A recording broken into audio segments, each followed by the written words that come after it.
Assalamualaikum warahmatullahi wabarakatuh.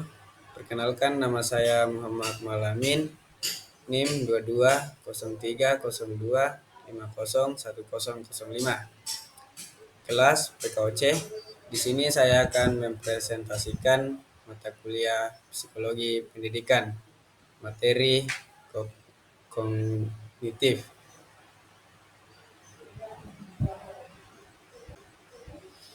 Pengertian kognitif.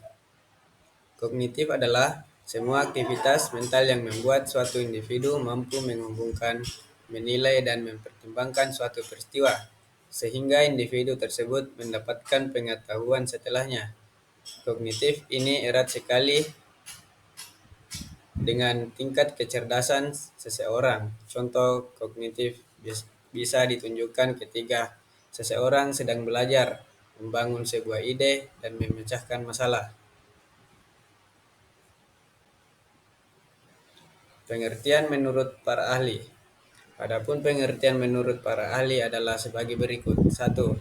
Menurut Williams dan Susanto, yaitu cara individu bertingkah laku, bertindak, dan cepat lambatnya individu saat memecahkan masalah yang sedang dihadapi.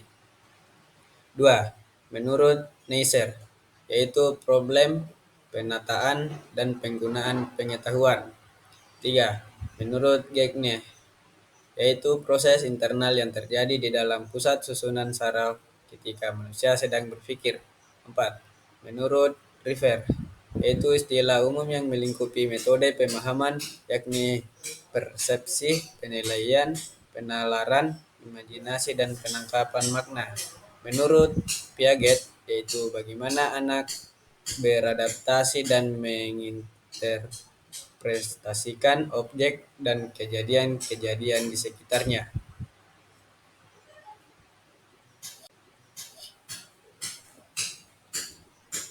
Fungsi kognitif. Adanya fungsi kognitif ini membuat seseorang bisa dengan mudah bergaul satu sama lain. Adapun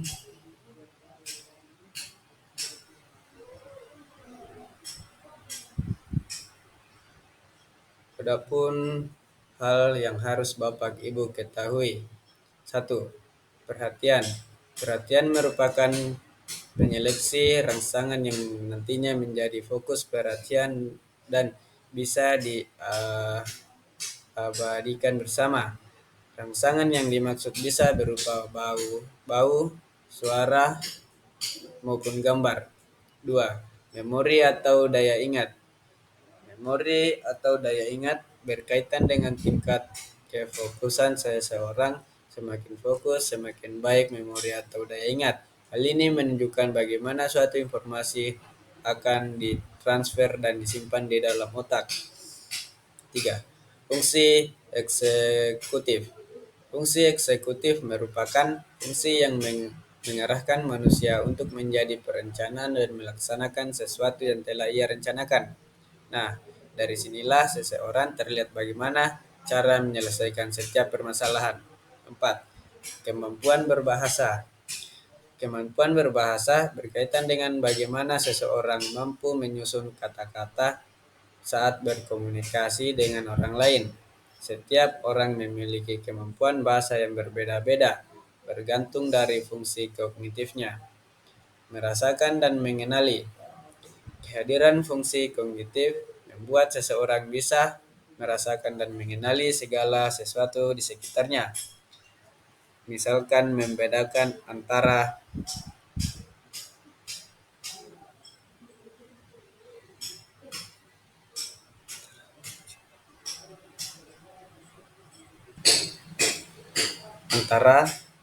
jeruk dan lemon, semangka dan melon, dan seterusnya.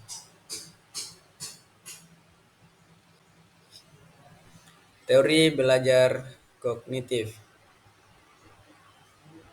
Teori belajar kognitif adalah teori belajar yang mementingkan proses belajar daripada hasilnya. Teori ini menyatakan bahwa pada proses belajar, seseorang tidak hanya cenderung pada hubungan antara stimulus dan respon, melainkan juga bagaimana perilaku seseorang dalam mencapai tujuan belajarnya. Prinsip teori belajar kognitif dalam pembelajaran adalah sebagai berikut. 1. Proses belajar lebih penting daripada hasil. 2. Persepsi dan pemahaman dalam mencapai tujuan belajar menunjukkan tingkah laku seorang individu. 3. Materi belajar dipisahkan menjadi komponen kecil, lalu dipelajari secara terpisah. 4. Keaktifan peserta didik saat pembelajaran merupakan suatu keharusan. 5. Pada kegiatan belajar dibutuhkan proses berpikir yang kompleks.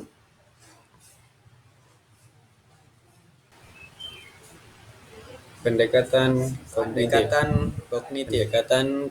Merupakan suatu istilah yang menyatakan bahwa melalui tingkah laku seseorang itu akan mengalami proses mental yang nantinya bisa meningkatkan kemampuan menilai, atau menanggapi stimulus sebelum terjadinya reaksi. Pendekatan ini memberikan penekanan terhadap isi pikiran manusia agar manusia tersebut memberikan penekanan terhadap isi pikiran manusia moral dan sebagainya tersebut mendapatkan pengalaman, pemahaman, standar moral dan sebagainya. Pendekatan kognitif. Perkembangan kognitif. Setiap anak memiliki kemampuan kognitif yang berbeda-beda. Hal itu perkembangan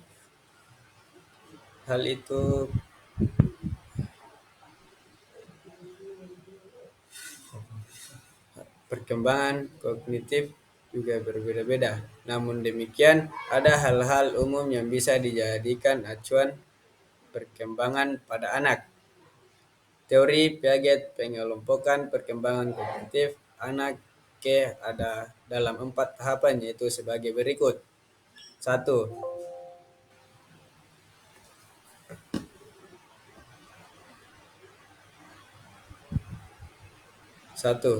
Tahap sensorimotor 18 sampai 24 bulan. Pada tahap ini, bayi mulai mampu mengembangkan akalnya untuk memahami dunia luar melalui indera sensorik dan kegiatan motoriknya. 2. Tahap praoperasional 2 sampai 7 tahun. Pada tahap ini, anak belum bisa mengoptimalkan kemampuan kognitif tersebut. Artinya anak belum bisa melogika sesuatu. 3. Tahap operasional konkret 7 sampai 11 tahun. Pada tahap ini, anak mulai bisa berpikir secara rasional dan terorganisir.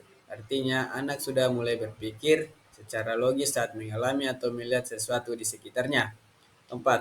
Tahap operasional formal 12 tahun ke atas. Tahap keempat ini memandang anak sudah bisa berpikir secara lebih luas, menalar dan menganalisis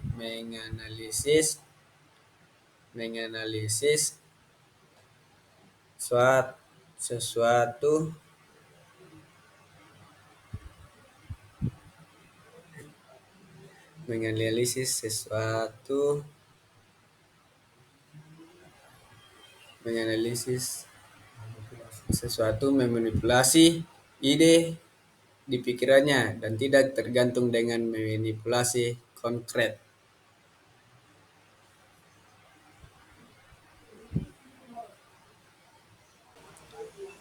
Level kognitif. Membahas masalah kognitif tentu tidak bisa dilepaskan dari bagian peserta didik dalam menghadapi soal-soal ujian yang padanya. Oleh karena itu, membuat soal, seorang guru harus mempertimbangkan level kognitifnya.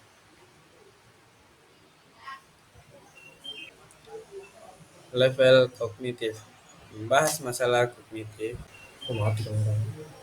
Level 1. Level ini menunjukkan tingkat kemampuan yang paling rendah karena hanya menuntut pengetahuan dan pemahaman peserta didik. Jika mengacu pada taksonomi Bloom, Saat level 1 ini mencakup soal C1 atau mengingat dan C2 atau memahami.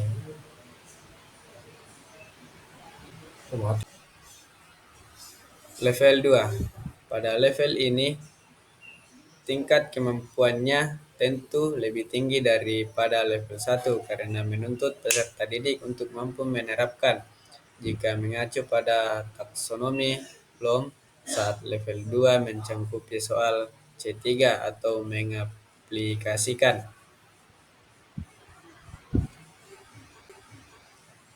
Level 3. Tingkat kemampuan soal pada level 3 ini paling tinggi di antara dua level sebelumnya karena menuntut peserta didik untuk bisa menganalisis, menyintesis, dan mengevaluasi jika mengacu pada taksonomi Bloom. Soal level 3 ini mencakup soal C4 atau menganalisis, C5 mengevaluasi, dan C6 mencinta.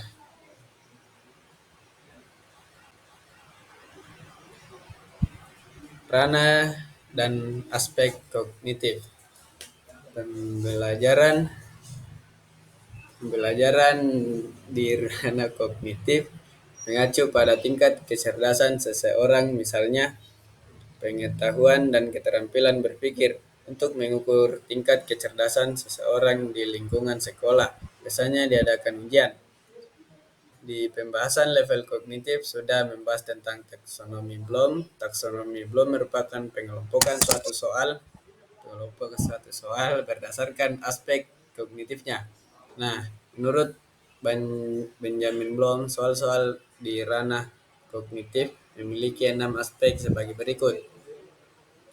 1. Pengetahuan atau C1. 2. Pemahaman atau C2. 3. Aplikasi atau C3.